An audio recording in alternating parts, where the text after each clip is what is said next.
மாண்புமிகு பேரவைத் தலைவர் அவர்களே, மாண்புமிகு முன்னாள் அமைச்சர் அவர்கள் இங்கே குறிப்பிடுகிற போது முழுமையாக பாதுகாப்பளித்து தூய்மையான ஆட்சி மக்களுக்கு ரேஷன் கடையிலே வழங்கி கொண்டிருக்கிறான்னு சொன்னார்கள்.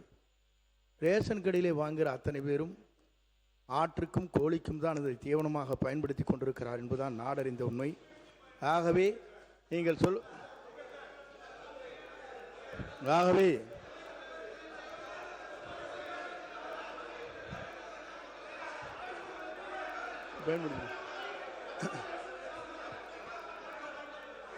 ஆகவே ஆகவேதான்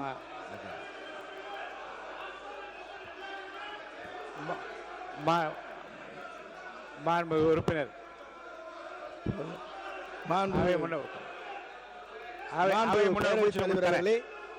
அவை முன்னவர் முடித்தவுடன் உறுப்பினர் கோவி ஸ்ரீன் அவர்கள் பேச அவை முன்னவர் முடிங்க. அவை முன்னவர் முடிங்க. அவை முன்னவர் முடிங்க. உட்காருங்க.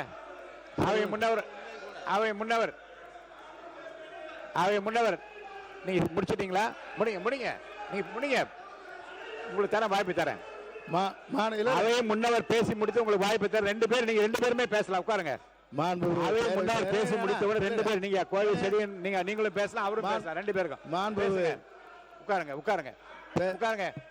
நீங்க உட்காருங்க. பேரவைத் தலைவர் அவர்களே உட்காருங்க. சொல்லுங்க. நீங்க சொன்னீங்க, அதுக்காக சொல்லியிருக்கேன். அதற்காகத்தான் நம்முடைய முதலமைச்சர் அவர்கள் சன்னரக நெல்லை உற்பத்தி செய்ய வேண்டும் என்பதற்காகத்தான் இந்த தொகையை உயர்த்தி கொடுத்து எதிர்காலத்தில் சன்னரகை தான் இந்த மக்கள் வேண்டும் என்று விரும்புகிறார்கள். அண்டை மாநிலங்களிலிருந்து அந்த அரிசி வருகிறது, பல இடங்களிலிருந்து வாங்கப்படுகிறது.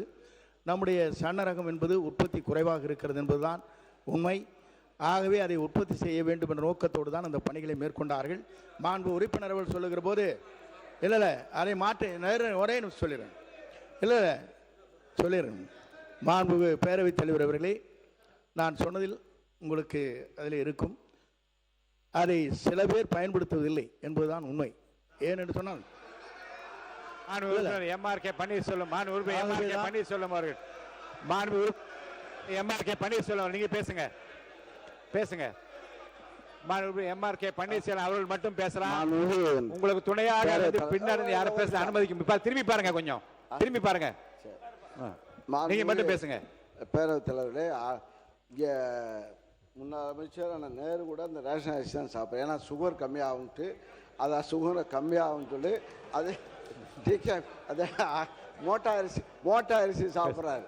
அதனால் வந்து எல்லாரும் உறுப்பினர் கே நேரு அவர்கள் பேச. மாண்புமிகு பேரவைத் தலைவர்களே, அவை முன்னவர் என்ன அர்த்தத்தில் அப்படி சொல்கிறார்? ஆட்டுக்கும் மாட்டுக்கும் இல்லை என்பதெல்லாம் இல்லை. குறிப்பாக உங்களுக்கு அரிசி எப்படி கொடுப்போம் என்று சொன்னால், நானும் இந்த உணவுத்துறை 30 வருடத்துக்கு முன்பு நான் பார்த்தேன். எனவே சொல்வது, கருப்பாக இருக்கிற அரிசியை கடைசி நேரம் வேறு வழியே, அப்போதெல்லாம் அரிசி கிடைப்பது கஷ்டம். சென்ட்ரல் போர்ட்லேருந்து கிடைக்கிறது கஷ்டம். அப்போ அது 1 மாதத்துக்கு 1/2 மாதத்துக்கு கொடுப்பாங்களே தவிர, நம்முடைய மாண்புமிகு உணவுத்துறை அமைச்சர் சக்கரபாணி வந்த பிறகு பாதுகாப்பான குடோன் எந்த காலத்திலும் எந்த உணவு, அவரும் உணவு அமைச்சராக இருந்தார், நானும் உணவு அமைச்சராக இருந்தேன். ஆனால் அவர் தான் நிறையா கட்டினார். அவருடைய காலத்தில் நம்முடைய தளபதி அவர்கள் அதற்காக நிதி ஒதுக்கி நெல்லை நனையாமல் கொண்டு சென்றது சக்கரபாணி. நம்முடைய நான் சொல்லிடுறேன், நான் ஒரு நிமிஷம் சொல்லிடுறேன், நீ சொல்லு. நம்முடைய அவை முன்னவர் சொல்கிறார், ஆட்டுக்கு மாட்டுக்கெலாம் இல்லை, இன்றைக்கி ரேஷன் அரிசி எல்லா மக்களும் சாப்பிட்றாங்க. நீங்கள் உனக்கு வச்சிங்க நீ ரேஷன் அரிசி. காரணம், ரேஷன் அரிசி சாப்பிடுகிற போது அந்த சர்க்கரை அளவு குறைகிற காரணத்தால் எல்லா மக்களும் அதை எடுத்துக்கொண்டிருக்கிறார்கள். நீ எப்படி காலையில் எழுந்திரிச்சோன்னா நெல்லிக்காய் ஜூஸ் குடிப்பான்னு பேட்டி கொடுக்குறியா? அது மாதிரி இன்றைக்கு ரேஷன் அரிசியை எல்லா மக்களும் பயன்படுத்தி கொண்டிருக்கிறார் என்பது உண்மை.